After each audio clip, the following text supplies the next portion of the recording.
So thank you so much for having me here today. I'm honored. On November 5th, 2014, I came home to find my beautiful daughter, Brittany Hallett, dead in her bed when she lost her agonizing battle with alcohol addiction. So here's a picture of her. And I'm going to ask you to put this down there for me in the middle.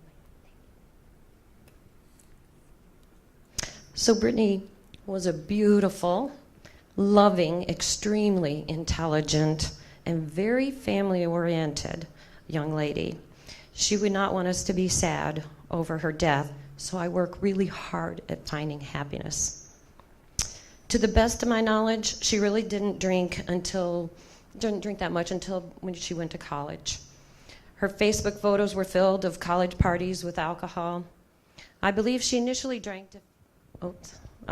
I believe she officially drank to fit in with her new college friends. It eased her shyness.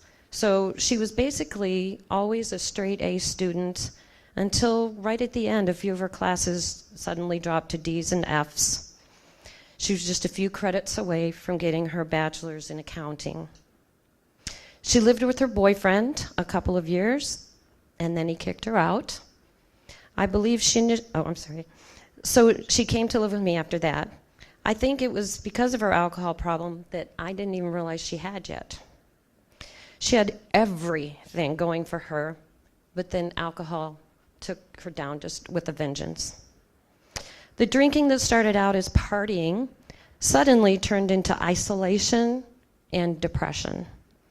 Her student loan debt weighed heavily on her mind because it was accruing interest, but yet she couldn't even hold down a job to pay for it.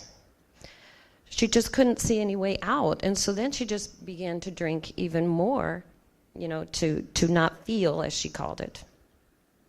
So soon after she moved in with me, she was terrified with hallucinations of zombies trying to get into our house. That was caused by acute alcohol withdrawal. We sent her then to an inpatient rehab for 30 days. And she was really scared, like a deer in headlights when we sent her there. But the next day, she absolutely loved her new friends that she made there. So really, people need to be, don't be afraid of being able to go into rehab, because they can really help you. So she went to some AA meetings, some outpatient programs, and went to even another 3.5-week inpatient rehab. She developed deadly pancreatitis and esophageal varices. So her liver was so scarred that the blood from the veins in her esophagus were all backed up and bulging, and at any moment they could have burst and she could have died instantly. So then, on one of her attempts to stop drinking again, she was vomiting so badly that she actually tore a hole in her esophagus. And she had about less than a 50% chance of surviving that surgery. One of her ER doctors actually said that she had the highest blood alcohol content he'd ever seen anyone survive at 0.62. So 0.40 can put most people in a coma.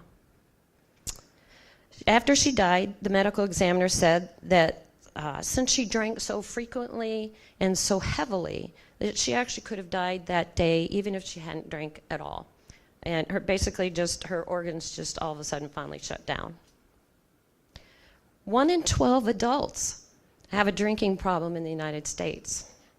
And there are 88,000 alcohol-related deaths every year. That's almost 30 times the 9/11 deaths every single year, even more than the opioid deaths. Alcohol addiction is a progressive disease, which means that every alcoholic drink that is consumed by someone who's actually dependent on alcohol can make it actually harder for them to then stop. So it's really important to try to get into recovery as early as possible before it gets harder. Most people don't realize that even a social drinker for decades can still become addicted to alcohol. So they think it's safe because, the legal drug of alcohol, it's legal. People should never drink when they're sad or depressed.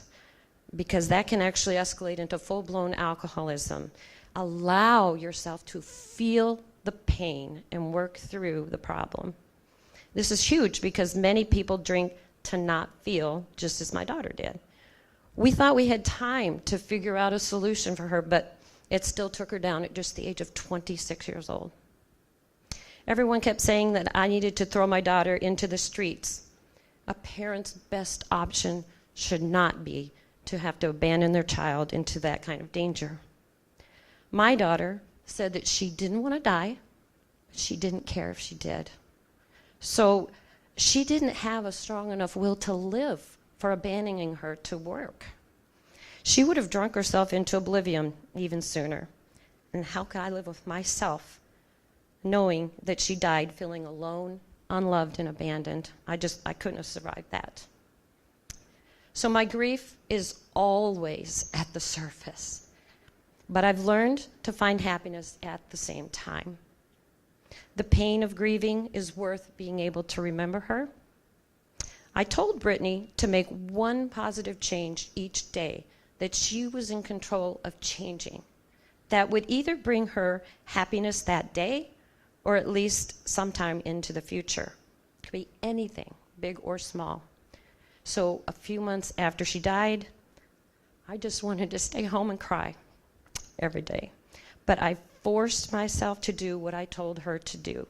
I made myself sign up for ballroom dance lessons to get myself out of the house and around people. And then one day, I actually smiled at one of my lessons. And that's when I realized that I could actually find some happiness again. So my daughter's death gave my voice the impact to make people listen, and I won't waste that precious gift that she gave to this world. I've dedicated my life to helping other people who struggled like she did. And that's Brittany's legacy. And it keeps me connected to her.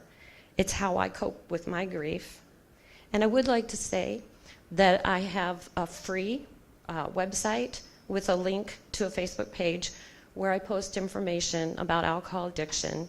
And it's at www.BrittanysACAP.com. Stands for Brittany's Alcoholism Counseling and Prevention, because I want to help get people funding to get counseling and create awareness. So I love you forever, sweet pea. Brittany Rose. Thank you.